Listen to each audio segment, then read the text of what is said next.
ఇక్కడ 9 ఇంచెస్ తీసుకున్నాను కదా, ఇదే 9 ఇంచెస్కి ఒక 1/4 ఇంచ్ యాడ్ చేసుకొని నేను ఇక్కడ చెస్ట్ లూజ్ కోసం గీస్తున్నాను. ఈ షోల్డర్ అనేది చిన్న సైజ్ బ్లౌజా పెద్ద సైజ్ బ్లౌజా అని చూసుకోవాలి.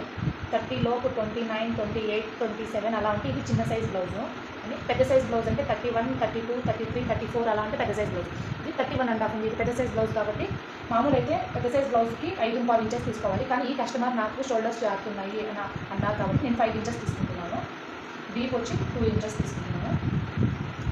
ఇక్కడ నుంచి ఏ సైజ్ వారికైనా సరే 6 ఇంచెస్కి మార్జిన్ వేసుకోవాలి. చంక ఆమ్ రౌండ్ కోసం ఇలా స్ట్రైట్గా ఒక లైన్ డ్రా చేసుకోవాలి. స్క్వేర్ టైప్ బాక్స్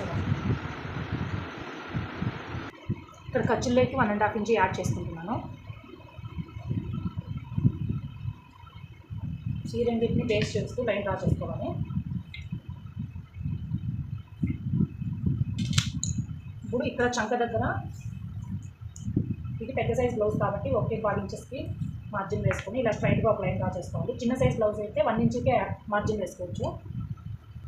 ఇలా కర్వ్ స్కేల్ తీసుకొని ఇలా 1.5 ఇంచెస్ మార్జిన్ వేసుకున్నాం కదా, అక్కడికి ఇలా పెట్టేసుకొని ఇలా డ్రా చేసుకోవాలి. చంక రౌండ్ చేస్తాము.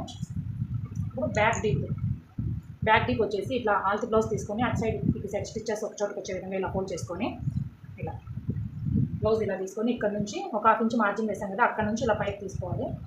అలాగే ఒక 1/4 ఇంచ్ ఎక్స్ట్రా ఖర్చులకి ఇక్కడ 2 ఇంచెస్ తీసుకున్నాం కదా, రౌండ్ కోసం ఇక్కడ వచ్చి 2.5 2.25 తీసుకోవాలి. 2.5 తీసుకోవాలి. ఇక్కడ 2 ఇంచులు ఇక్కడ 2.5 అలా తీసుకుంటే రౌండ్ అనేది నీట్గా ఫినిషింగ్ బాగుంటుంది. స్కేల్తో ఈ రెండింటిని కలుపుకోవాలి. ఇప్పుడు ఇందులో రౌండ్ తీసుకోవాలి. నేనైతే ఇలానే తీసుకున్నాను. మీరు కావాలంటే కర్వ్ స్కేల్ యూజ్ చేసుకొని తీసుకోవచ్చు. అంతే అండి, డ్రా చేసిండే విధంగా కట్ చేసుకోవాలి బ్యాక్ పార్ట్.